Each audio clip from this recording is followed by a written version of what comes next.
stumbling like a motherfucker today. But yeah. I'm gonna try to record this today because I am tired as F. So, this chapter in a nutshell. This is such a Medaka Box chapter. We get a deconstruction of another shonen trope. We get paradoxing, fist punching yourself, and another fucking twist at Niso. I swear to God, if you keep doing this shit, I'm getting. It's like the end of every fucking chapter, all the goddamn day. Twist ending. Before I get into this, on a side note, I have been reading XXXholic. I am reading XXXholic, and I am watching Tsubasa Reservoir Chronicles, the anime at the same time. So, reading one, watching the other, blah blah blah, type of way. Now, into this chapter. Okay, so, the first thing about this chapter, I have to fucking reopen it while I talk, because I closed it. But, the chapter opens up with Zenkichi talking about Zenkichi's dad. And amazingly, this touches on something that so few shonens touch on, or even mention, but if they do mention it, it never comes into play with the main characters. And so here it is. Hideyoshi Zenkichi doesn't know his father. Just think, take a second. How many shonen main characters don't know their parents? Come on. Dead, one, the other, one's dead, both dead, come on. Not gone, just out adventuring the fucking world somewhere. How many? Go on. Think about it. I'll give you 5 seconds. I can think of like 10 right now.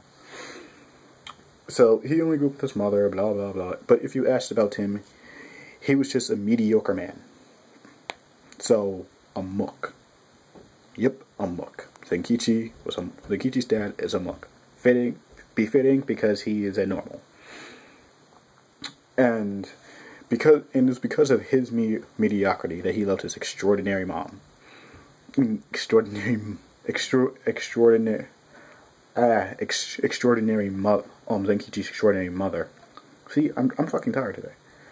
And because of his mediocrity, he also ran away from her. Now, this is something that shonens need to talk about. Because, like, if you think about it, think about the shonen characters. They're all like the cream of the crop, the most abnormal, the ones that come around once in a generation. And they're always surrounded by these characters or either getting left in the dust as main characters or mooks. And so, when does the topic of insecurity ever come up in shonens? And even when it does come up, because it does come up in some cases, and in cases where insecurity does come up, like feeling like they are just so much better than you, it's usually, dick sucking the main character is just like, oh my god, he's so amazing. And they just go about their lives, or just like, wow, I could never do that. And they just get pushed off after saying that. Like, look at characters like Komatsu. Even though Komatsu is doing his own thing, he's impressive. Because, like, Komatsu's like that one side character who's doing something interesting. Who's actually improving. But think of characters like him who just sit on the sidelines and they just stay useless in forever. And they never touch on that subject, and they never use that to develop their smaller characters. Because in some shonen manga you get shit like Naruto, where the entire second half focus on nothing but Naruto and Sasuke. Literally no one else. If you go on TV tropes, there's literally a whole thing about Sakura, about the interview with Sakura. And he's like, who do you plan to focus on next? I plan to focus on, and Kishimoto answers like this. He says, I plan to focus on Naruto, then Sasuke, then Kakashi. Then the voice actress for Sakura Haruno, who was asked mid-interview, what about Sakura? I kind of forgot about her. Literally, that's what he said. Almost word for word verbatim. But enough on that tangent about insecurity and blah. And so, And so he doesn't blame his father because I think he gets it, but he grew up telling himself this, and this is more plot relevant. I will never blame my mediocrity on someone who's extraordinary. I will never run away from guys who are extraordinary or extraordinary me, and this comes to play paradoxically later. So, next what's the thing? Ihiko and Zenkichi are going at it, doing their fight, but neither of them are hitting each other. Now, what you're thinking is Zenkichi's dodging Ihiko's attacks. Yes, but what you should be thinking is Ihiko is dodging Zenkichi's attacks. Yeah. And he's like he'd even dodge the Kurakami final because it's like, fuck the what? Because like, what's that gonna do to me? Honestly, and he knows this attack that could really, killed off forever. One of those types of attacks. So it's a one hit death battle. And so they're fighting, and it even says, Niso decides to go do this little narration thing. Says, Zenkichi can't win this. Given that they both have a decisive attack that would finish him off in one hit, and whoever hit his limit first would lose. However, Zenkichi takes it right to the arm, and in one of the first panels on the next page of him getting hit, his arm's flying off. So, and the arm flying off thing kind of makes me think that they are going to be killed off forever. Unless of course they do something with the lullaby user in reverse time. But apparently it does work on Corpse. I'm just saying, I see it happening. But then you see, oh yeah, there cannot be going any back from the damage received. Blah blah. No, knowing that anyone would try to dodge an attack from Ihiko. Even if they couldn't dodge it, they'd still try, and no one would even opt to obviously try to take an attack from Ihiko. That's exactly why Zenkichi takes this attack paradoxically. I really hate the Kali. I'm okay with the paradoxically.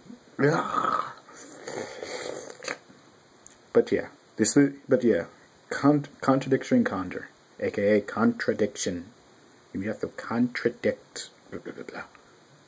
So you see where this is going. That's why he had to take it. So he throws a kick, and guess what happens? Ihiko pulls the "you wouldn't hit your friend, would you?" He temporarily, just for a second, gives control of the body back to Shiranui. You see her face, and she's like, and then he slowed down for a second. I was like, grab. And he's like, you wouldn't hit your friend, right? So after that, they're all like, oh god, like, oh no, he's screwed. And so Ihiko goes for the attack, and his hand stops. And his hand stops. He says, just for a moment, you can return control. You return control to Shiranui, right? Well, you're a fucking dumbass. You even know who she is. And remember the thing with Styles here, because this also goes into play. The thing with Styles in this, you have to remember, you must understand the feelings of the person. So they understood each other so well that they could come up with this plan without even really communicating in the slightest. And that's another Niso East excuse for you. Another one for you. Just bam. So Zenkichi's like, so Ihiko, you said no. You said all the damage you deal cannot be returned, right? What happens if you hit yourself? I was like, what if you hit yourself? I'm just like, oh, they're really going to do it. They're really going to do it. This is like, And Hiko knows he's gonna work on him because he's like, motherfucker, who do you think you are? But he's trying to fight it. And then Kichi's just watching Hiko yell himself. And Medaka, still alive by the way. Rest of them are still probably dead, but he says, it's the victor's duty to name yourself and give them their final notice. And then since you got the chance, you know, say it. Say just how cool my childhood friend is. Okay. And I don't know if you can consider that a little deconstruction moment right there, but that was pretty. But just for a person who loves deconstruction, such as I, you know, Madoka Magica, I'm expecting to like Tsubasa, because I hear that's a deconstruction of certain things. I'm expecting that to be. I kind of find that hilarious. And he's just like, that's right, I am Hitoyoshi Zenkichi, a high schooler who couldn't live alone even for a second, and is as cool as the devil himself. And Hiko face punches himself in Shiranui's body, and you get this little thing with Hiko's spirit right behind him, just cracking and breaking away. And so, and this is where I'm just like, Niso, stop it, man! These are fucking cliffhangers. And so Medaka's looking up and is like, the three other style users are sitting there like, huh? In the last panel, right in the left hand, tiny fucking little corner.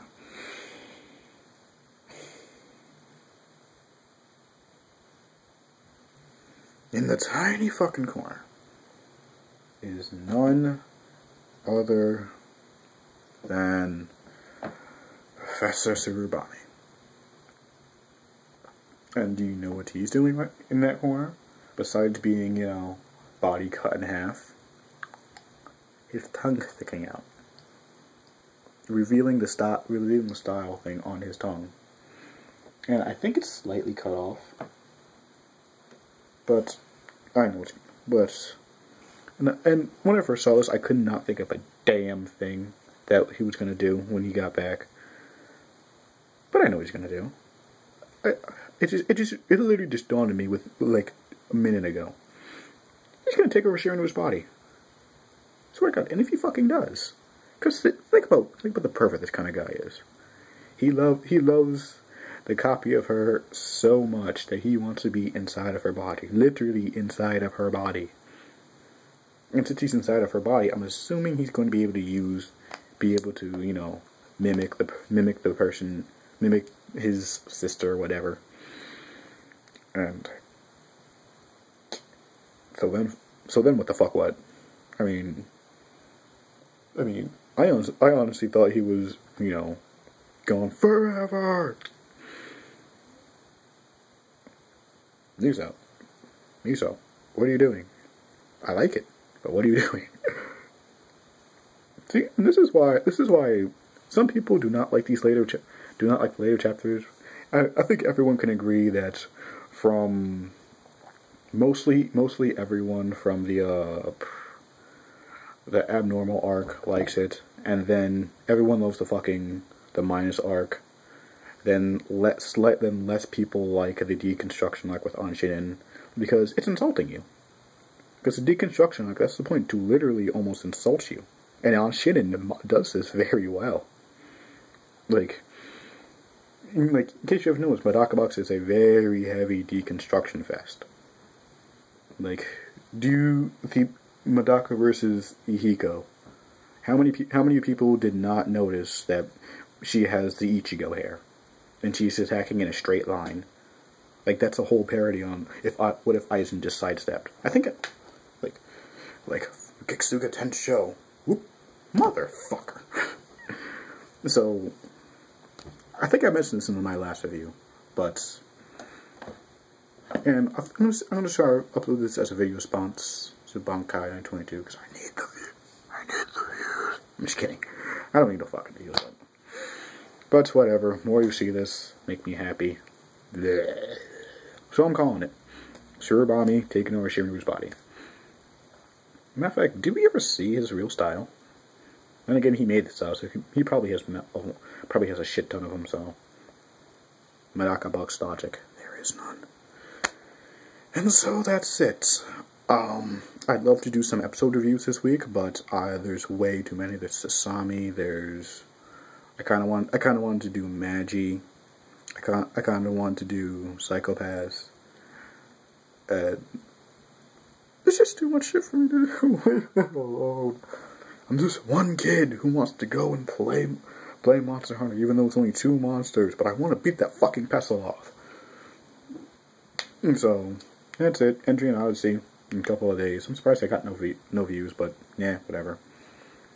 Oh yeah, and side note, new class for Entry and Odyssey got released, Bushi, which are kind of like anthropomorph animals, but Bushi. The furry shall have a field day. All day. So, without further tangents, I bid you adieu.